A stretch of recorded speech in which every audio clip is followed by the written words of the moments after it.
So the Haunted Mansion 2023. For whatever reason, Disney insists on trying to bring this particular attraction to life the way they did Pirates of the Caribbean. I am not sure why, because in 2003 we got Eddie Murphy version of this movie, and it wasn't terrible. It was just completely forgettable. So fast forward 20 years later, not counting the Muppet Made for Muppet movie, we get Haunted Mansion.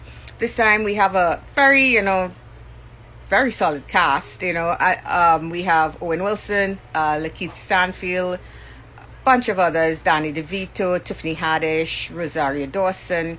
I will give them this for this movie. It looks a lot better than its 2003 counterpart, obviously.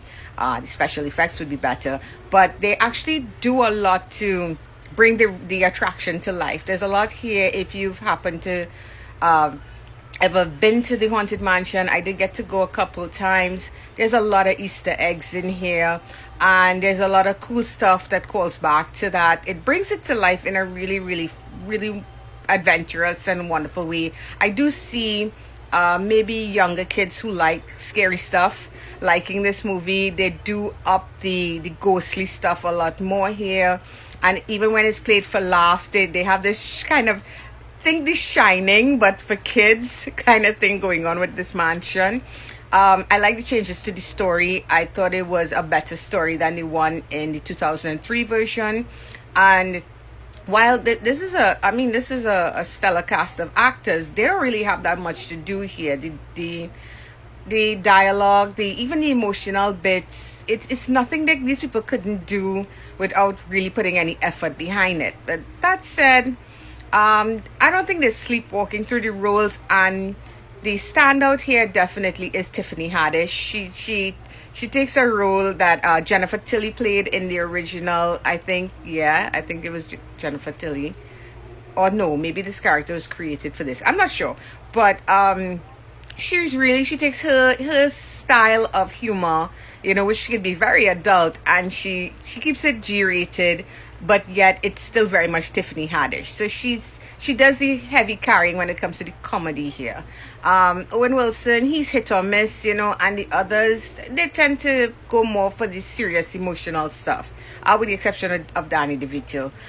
Other than that, guys, there's not much to say about this movie. It is what it is. It's for some reason attraction that they tried to turn into a movie that, it's like I said, they could see the money behind it.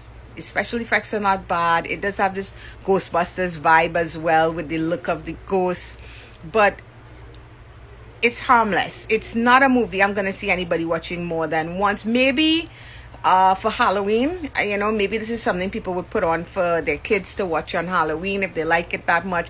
I do think younger me, because I really love horror even as a kid, and I do think when I, like, let's say 10-year-old me would have gotten a kick out of this movie, so maybe that's the audience that this will appeal to. But other than that, I don't see this turning into a franchise the way Pirates of the Caribbean did. So do I say watch it? I think wait for it to stream, watch it at home. I don't think you really need to go to the cinemas to see this.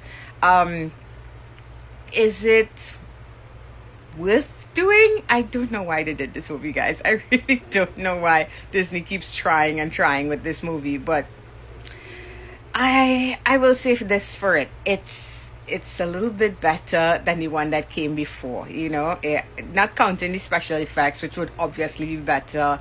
The pacing is better. There's better jokes here.